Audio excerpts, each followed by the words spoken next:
मुहर्रम का त्योहार आते ही ढोल नगाड़े का मजमा लगा। रोड पर ताजिए के साथ अखाड़ा का भी आयोजन रखा गया। मुस्लिम समुदाय का मातमी पर्व मुहर्रम मनाया जा रहा है। दरअसल मुहर्रम एक महीना है। इसी महीने से इस्लाम धर्म के नए साल की शुरुआत होती है। मुहर्रम की 10 तारीख को हजरत इमाम हुसैन की शहादत की याद में मातम मनाया जाता है। इसी दिन हजरत इमाम हुसैन के फॉलोअर्स खुद को तकलीफ देकर इमाम हुसैन की याद में मातम मनाते हैं। क्यों मनाया जाता है मुहर्रम? इमाम हुसैन और उनके फॉलोअर्स की शहादत की याद में दुनिया भर में शिया मुस्लिम मुहर्रम मनाते हैं। इमाम हुसैन पैगंबर मोहम्मद के नाती थे, जो करबला की जंग में शहीद माने हुए थे।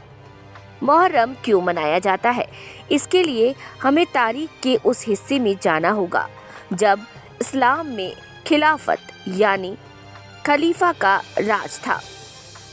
ये खलीफा पूरी दुनिया के मुसलमानों का प्रमुख नेता होता था।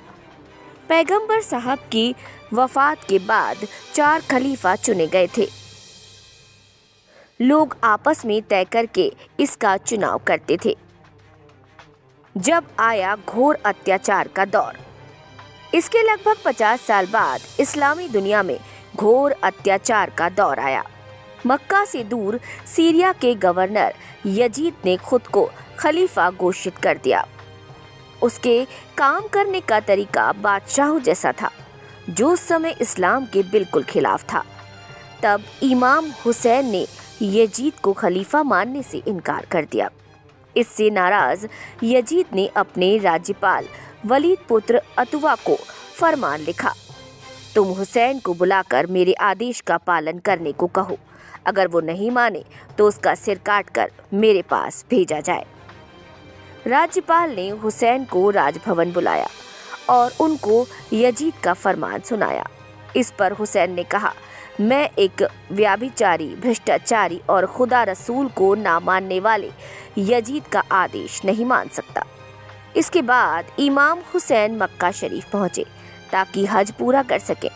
वहीं यजीद ने अपने सैनिकों को यात्री बनाकर हुसैन का कत्ल करने के लिए भेजा। इस बात का पता हुसैन को चल गया लेकिन मक्का एक पवित्र स्थान है जहां किसी की भी हत्या हराम है।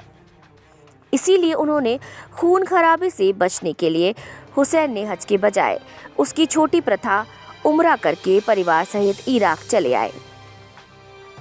मुहर्रम महीने की 2 तारीख 61 हिजरी को हुसैन अपने परिवार के साथ करबला में थे। 9 तारीख तक यजीद की सेना को सही रास्ते पर लाने के लिए समझाइश देते रहे, लेकिन वो नहीं माने। इसके बाद हुसैन ने कहा, तो मुझे एक रात की मोहलत दो ताकि मैं अल्लाह की इबादत कर सकूं। इस रात को अशूर की रात कहा जाता है। जंग में हुसैन के 72 फॉलोअर्स मारे गए। तब सिर्फ हुसैन अकेले रह गए थे, लेकिन तभी अचानक खेमे में शोर सुना। उनका 6 महीने का बेटा अली असगर प्यास से बेहाल था। हुसैन उसे हाथों में उठाकर मैदाने करबला में ले आए।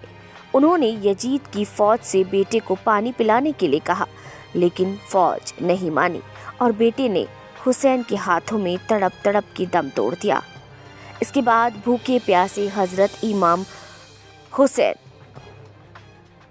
ने इस्लाम और मानवता के लिए अपनी जान कुर्बान कर दी। इस आशुरी यानी मातम का दिन इसीलिए इसे कहा जाता है।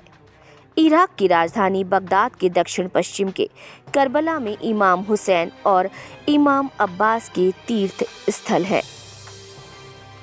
इंडियन टीवी न्यूज के संवाददाता सफीक खान, लखनादौन विधानसभा से। हाँ, ये मुहर्रमुल हराम का त्यौहार है। हमारे नबी के नवासे की शहादत का दिन है।